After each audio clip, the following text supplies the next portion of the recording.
প্রিয় শিক্ষার্থী বন্ধুরা, আরেকটা প্রশ্ন নিয়ে এসেছি। এই প্রশ্নটা দেখো কিভাবে আমরা সমাধান করছি। এই প্রশ্নে কি দেওয়া আছে, একটি কঠিন বস্তুর ভর 500 গ্রাম এবং আয়তন 350 কিউবিক সেন্টিমিটার। নির্ণয় করো কঠিন বস্তুটির ঘনত্ব, কঠিন বস্তুটি দ্বারা অপসারিত জলের ভর আর কঠিনটির আপেক্ষিক ঘনত্ব। এই তিনটে জিনিস আমাদের বের করতে হবে। তাহলে কঠিন বস্তুটির ঘনত্ব, তাহলে সব থেকে ডেনসিটি বা ঘনত্ব সূত্র আমাদের জানতে হবে। তো ডেনসিটি সমান হয়, ডেনসিটি বা ঘনত্ব সমান হয়, ডেনসিটি হচ্ছে ঘনত্ব, ঘনত্ব সমান হয় mass by volume, mass by volume. এই সূত্রগুলো কিন্তু মুখস্থ রাখতে হবে। মাস বাই ভলিউম, মাস কত, মাস হয় ভর, আর আয়তন মানে হচ্ছে, ভলিউম মানে হচ্ছে আয়তন। দেখো এগুলো কিন্তু দেওয়া আছে, ভর আমাদের দেওয়া রয়েছে, ভর হচ্ছে 500 গ্রাম দেওয়া রয়েছে, 500 গ্রাম, 500 গ্রাম। আর আয়তন দেওয়া আছে 350 কিউবিক সেন্টিমিটার, 350, 350 কিউবিক সেন্টিমিটার, দেখো এটা যদি আমরা ভাগ করি তাহলে আমরা কত পাচ্ছি আমরা একটু দেখে নিই। আমরা দেখো এই 0 ক্যান্সেল হয়ে যাবে, 0 5 735 অ্যান্ড 5 10 হচ্ছে 50। তো 10/7, 10/7 গ্রাম পার কিউবিক সেন্টিমিটার। তো 10/7 মানে কত সেটা আমরা জানতে চাই, তাহলে আমাদের 10কে 7 দিয়ে ভাগ করতে হবে। 10কে 7 দিয়ে ভাগ, তাহলে 7 1কে 7, 3 দশমিক 0, ঠিক আছে। তাহলে 4 7 28, 29 2, 0, ঠিক আছে। তাহলে মোটামুটি 3 3 3 7 21 হয়, এর কাছাকাছি, ঠিক আছে, 1.43। তো দেখো আমাদের ঘনত্ব বা ডেন্সিটি হয়ে গেল 1.43 গ্রাম পার কিউবিক সেন্টিমিটার। খুব সহজ, শুধু আমাদের ফর্মুলা কিন্তু এখানে বসিয়ে দেওয়া হয়েছে, ঠিক আছে। এরপর আরেকটা প্রশ্ন রয়েছে যে কঠিন বস্তুটি দ্বারা অপসারিত জলের ভর, জলের ভর কত হবে সেটা আমাদের বের করতে দেওয়া হয়েছে। তাহলে আমাদের বস্তুটির আয়তন কত দেওয়া আছে, যে 350 কিউবিক সেন্টিমিটার বস্তুটির আয়তন, এই যে দেওয়া আছে বস্তুটির আয়তন। তাহলে বস্তুটির আয়তন যে 350 কিউবিক সেন্টিমিটার, তাহলে বস্তুটি দ্বারা অপসারিত জলের আয়তন হবে একই হবে, 350 কিউবিক সেন্টিমিটার, ঠিক আছে। 2 নম্বর, এটা হচ্ছে 1 নম্বর প্রশ্ন। 2 নম্বর প্রশ্ন আমাদের দেখো, 2 নম্বর প্রশ্নের উত্তর আমরা এখানে করছি। 2 নম্বর বলা আছে, কি বলা আছে, যে বস্তুটির আয়তন, বস্তুটির, এটা দেওয়া আছে, বস্তুটির আয়তন দেওয়া আছে, বস্তুটির আয়তন দেওয়া রয়েছে 350 কিউবিক সেন্টিমিটার, 350 কিউবিক সেন্টিমিটার, ঠিক আছে। তাহলে বস্তুটি দ্বারা অপসারিত জলের আয়তন একই হবে, বস্তুটি দ্বারা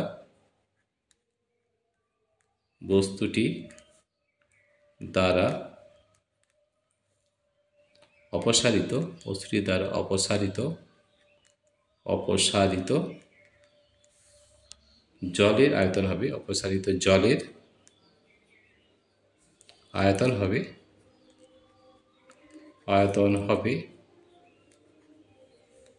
হবে 350 কিউবিক সেন্টিমিটার, 350 কিউবিক সেন্টিমিটার, ঠিক আছে। তাহলে একই হবে।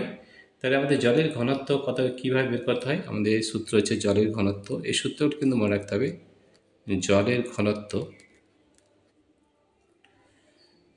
ঘনত্ব হয়, জলের ঘনত্ব সমান হয় জলের ভর ভাজিত জলের আয়তন, জলের ভর ভাজিত জলের আয়তন, এটা আমরা জানি, ঠিক আছে। জলের ঘনত্ব কত হয়, 1 গ্রাম পার কিউবিক সেন্টিমিটার হয়, জলের ঘনত্ব 1 গ্রাম পার কিউবিক সেন্টিমিটার, এই সিজিএস পদ্ধতিতে হয় 1 গ্রাম পার কিউবিক সেন্টিমিটার, ঠিক আছে। তাহলে দেখো জলের ভর যদি আমরা বের করতে চাই, তাহলে জলের ভর সমান হয়ে যাবে, জলের ভর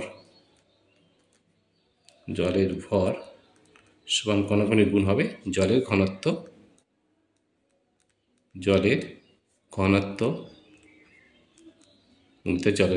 গুণিত জলের আয়তন, এটা খুবই সহজ, এগুলো আমরা সব দেওয়া আছে, বসিয়ে দিলে হয়ে যাবে।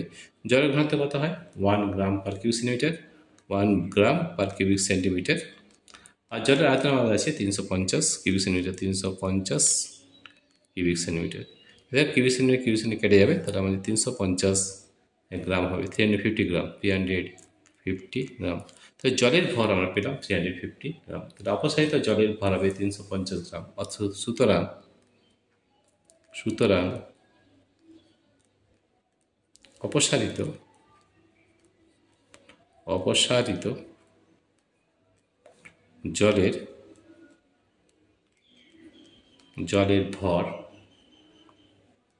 জলের ভর হবে 350 গ্রাম। 350 গ্রাম, ঠিক আছে। এবার 3 নম্বর প্রশ্নে আমাদের যেটা দেওয়া হয়েছে, কঠিনটির আপেক্ষিক ঘনত্ব বের করতে দেওয়া হয়েছে। কঠিনের আপেক্ষিক ঘনত্ব, তাহলে আপেক্ষিক ঘনত্ব বের করতে হলে আমাদের কি জানতে হবে সেটা একটু জানতে হবে। আপেক্ষিক ঘনত্ব সমান কি হয়, সূত্রটা আমরা লিখে নিই। আপেক্ষিক ঘনত্ব সমান হয় আপেক্ষিক ঘনত্ব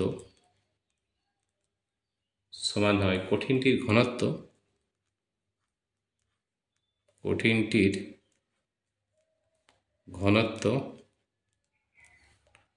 ভাজিত জলের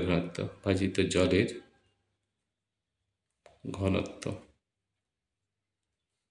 তাহলে কঠিনটির ঘনত্ব কত? কঠিনটির ঘনত্ব 1.43 দেওয়া আছে গ্রাম পার কিউবিক সেন্টিমিটার। আর জলের ঘনত্ব যেটা আমরা বের করেছি, জলের ঘনত্ব আমরা জানি যে 1 গ্রাম পার কিউবিক সেন্টিমিটার হয়, ঠিক আছে। তাহলে আপেক্ষিক ঘনত্ব 1.43, ঠিক আছে। অতএব আপেক্ষিক ঘনত্ব হলো, বস্তুটির আপেক্ষিক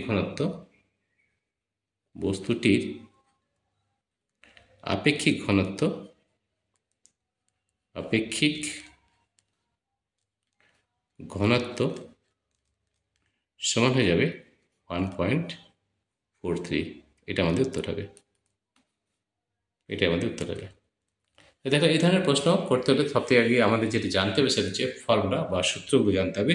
সূত্র না জানলে কিন্তু হবে না। তাহলে দেখো, ডেন্সিটি ঘনত্ব সমান মাস বাই ভলিউম বা ভর ভাজিত আয়তন। প্রথমে আমি বের করেছি, ভর দেওয়া রয়েছে, আয়তন বের করা দেওয়া রয়েছে 1.43 গ্রাম পার কিউবিক সেন্টিমিটার।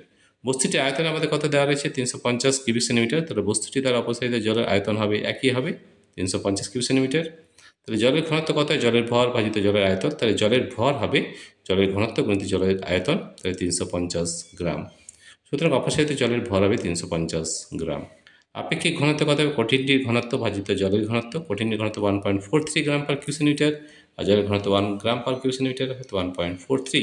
তো বস্তুটির আপেক্ষিক ঘনত্ব হবে 1.43। প্রিয় শিক্ষার্থী বন্ধুরা, তোমাদের যদি এই ভিডিওটি ভালো লেগে থাকে তাহলে প্লিজ সাবস্ক্রাইব, লাইক ও শেয়ার করবে। এই ধরনের ভিডিও পেতে আমাদের অ্যাপ রয়েছে, অ্যাপের নাম হচ্ছে পাই এডুকেশন। আমাদের অ্যাপ ডাউনলোড করতে গেলে ভিডিও ডিসক্রিপশনে একটা লিঙ্ক দেওয়া রয়েছে, সেই লিঙ্কে ট্যাপ করলেই অ্যাপটি ডাউনলোড হয়ে যাবে। এছাড়াও তোমরা গুগল প্লে স্টোর থেকে আমাদের অ্যাপ ডাউনলোড করতে পারো। আমাদের এই অ্যাপের মধ্যে সব প্রশ্ন উত্তর এবং বিভিন্ন ধরনের প্রশ্ন এবং প্র্যাকটিক্যাল ক্লাস করে দেওয়া রয়েছে। প্রিয় শিক্ষার্থী বন্ধুরা, তোমাদের যদি এই ভিডিওটি ভালো লেগে থাকে তো প্লিজ সাবস্ক্রাইব, লাইক ও শেয়ার করবে। Thank you everybody for watching this video.